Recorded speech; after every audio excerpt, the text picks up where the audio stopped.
héroïne de la comédie La Zizanie diffusée ce dimanche sur C8, Annie Girardot avait aussi vraiment mis la zizanie dans le cœur d'un grand cinéaste, Claude Lelouch. Il avait évoqué leur couple, alors relation adultérine, avec la flamboyance romantique qu'on lui connaît. Annie Girardot était ravie de tourner avec Louis de Funès dans La Zizanie en 1978, réalisation de Claude Zidi qu'on peut avoir le plaisir de retrouver ce dimanche 23 juillet 2023 sur C8.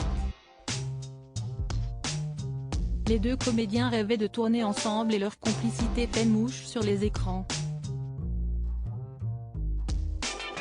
Ce n'est pas le seul artiste avec qui la grande dame du cinéma avait noué une relation forte. Claude Lelouch fait partie de ceux qui ont marqué sa vie, mais entre eux, cela a été bien plus que de l'amitié. Claude Lelouch filme comme personne les femmes, il les aime tant.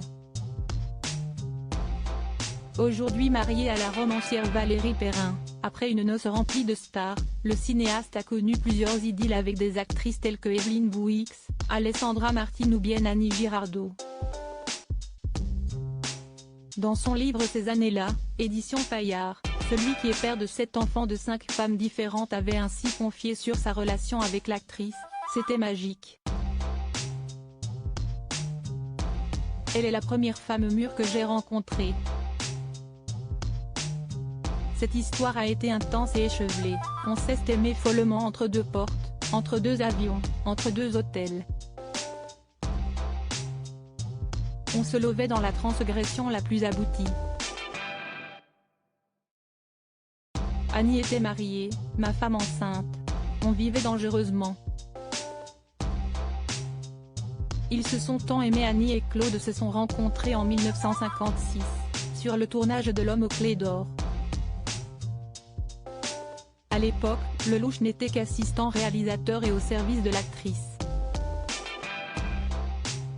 Une histoire d'amour réel dont il s'inspirera pour son film Les plus belles années, transposant son vécu avec Anouk Aimée et Jean-Louis Trintignant devant sa caméra. En couple chacun de leur côté, Annie Girardot était mariée à Renato Salvatori, père de sa fille unique Giulia. Ils vivront leur relation en toute discrétion durant 2 ans.